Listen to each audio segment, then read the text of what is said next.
Assalamualaikum warahmatullahi wabarakatuh. Apa kabar anak-anak ustazah? Semoga antum selalu berada dalam keadaan sehat, selalu berada di bawah lindungan Allah Subhanahu wa taala dan tidak lupa untuk selalu mengerjakan amalan yaumi antum setiap hari.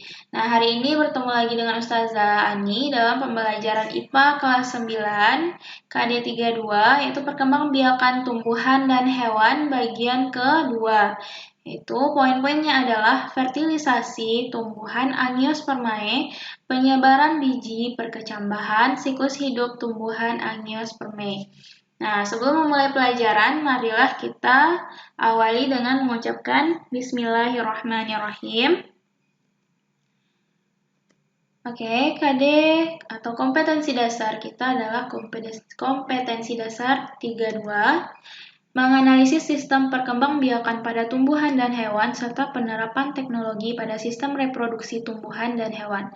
Tujuan dari pembelajaran kita adalah peserta didik mampu menganalisa sistem perkembangbiakan tumbuhan melalui video pembelajaran dan praktek langsung melalui pengamatan terhadap kecambah, serta dapat menjelaskan kembali dengan bahasa sendiri.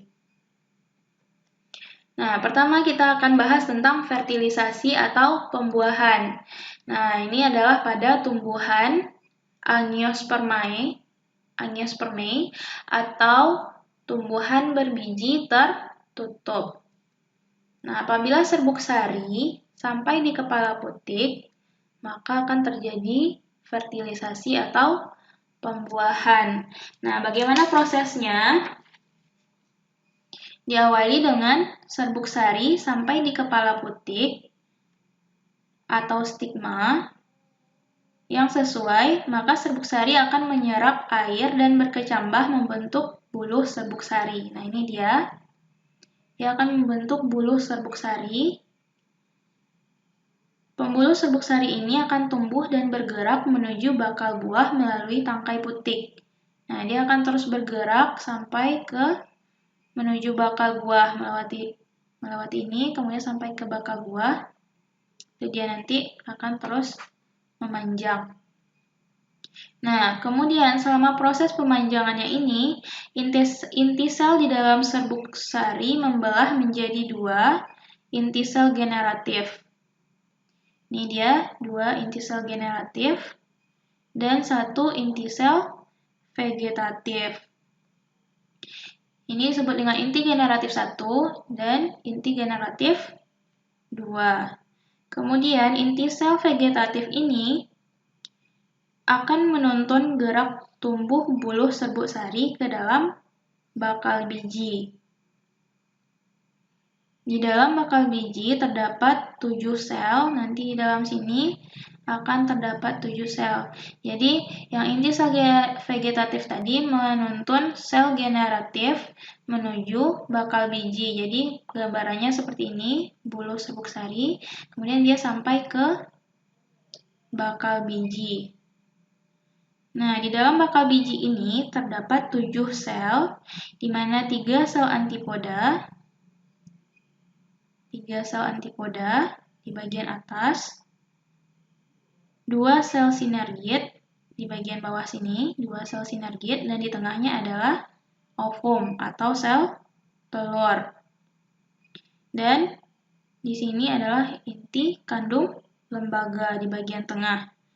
Nah, tadi inti sel vegetatif yang telah sampai pada bakal biji, dia akan melebur, menghilang.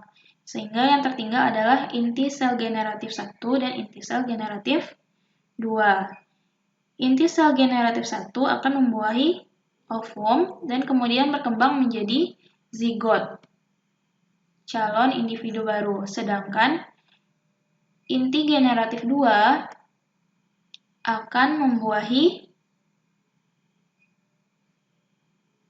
kandung lembaga tadi yang di tengah ini ya. Dia akan membuahi kandung lembaga sehingga membentuk endosperma atau cadangan makanan bagi zigot ketika dia berkembang. Nah, itulah dia yang disebut dengan fertilisasi.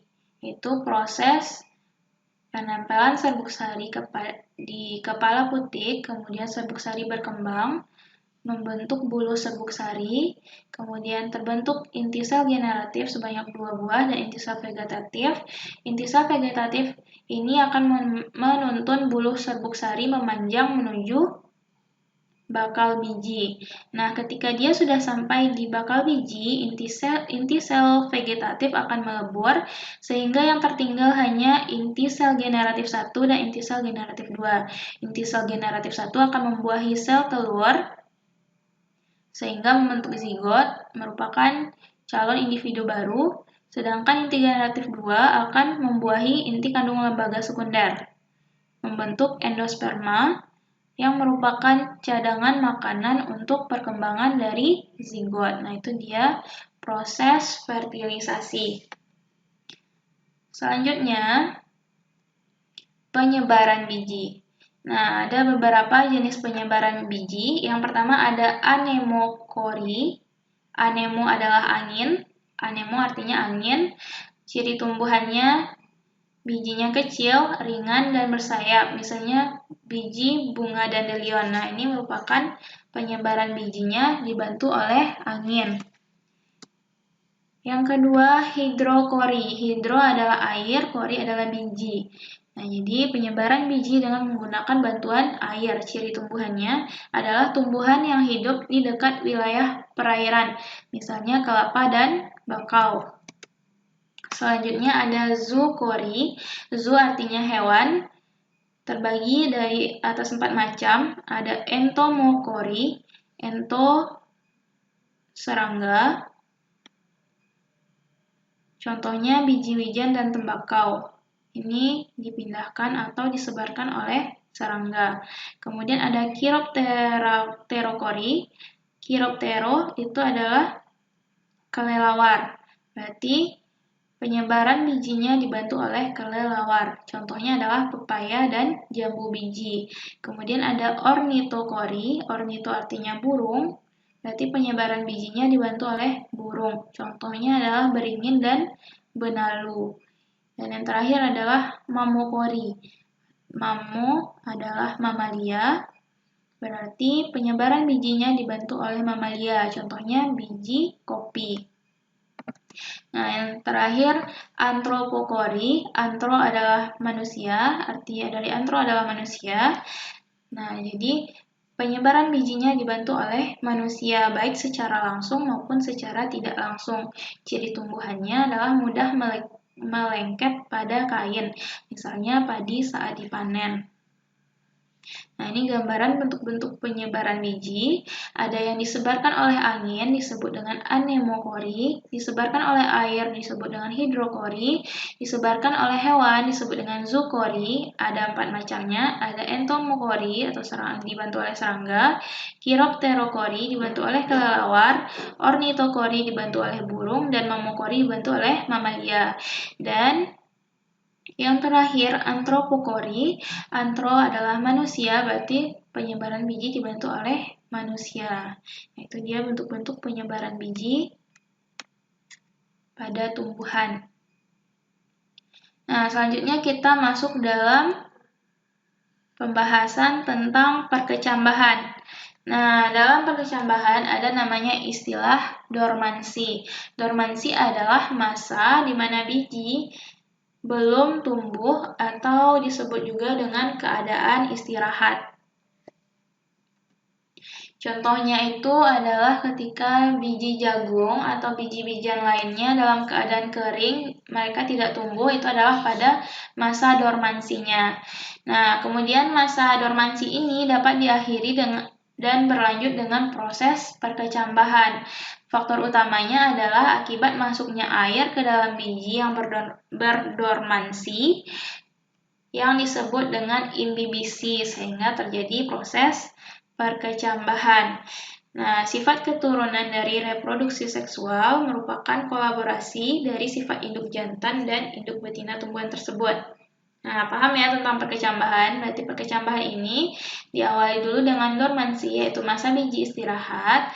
Kemudian air dengan sengaja atau tidak sengaja kemudian masuk ke dalam biji prosesnya disebut dengan imbibisi, baru terjadi proses perkecambahan. Nah, selanjutnya kita bahas tentang sifat keturunan dari reproduksi seksual, yaitu sifatnya merupakan kolaborasi dari sifat induk jantan dan sifat induk betina dari tumbuhan tersebut. Selanjutnya, kita bahas tentang siklus hidup atau metagenesis dari tumbuhan Angiospermae.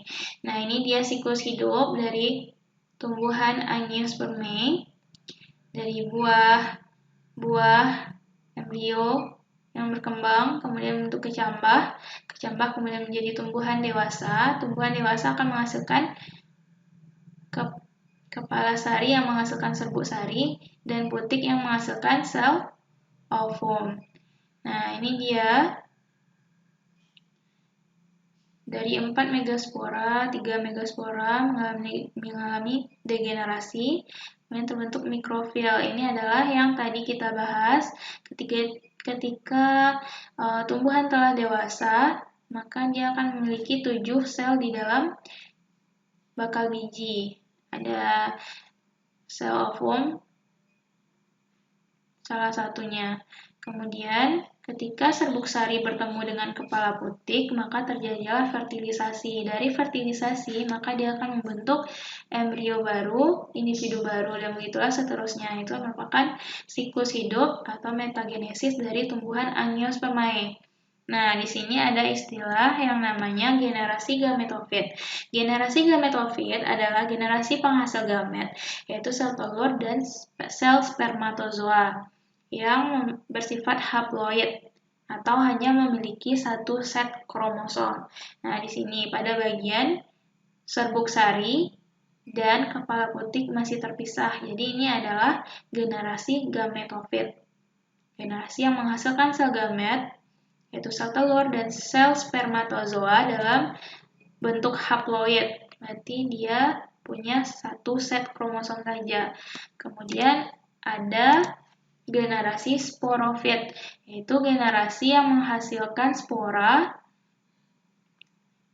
yang bersifat diploid 2N, berarti dia punya 2 set kromosom akibat dari pertemuan kromosom sel telur dengan kromosom sel spermatozoa, membentuk 2 pasang kromosom yang disebut dengan diploid atau 2N. Nah, itu dia.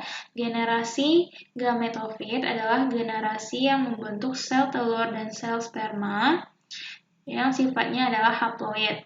Sedangkan generasi sporofit adalah generasi penghasil spora pada tumbuhan Angiospermae adalah ketika bunga telah dewasa atau tumbuhan telah dewasa.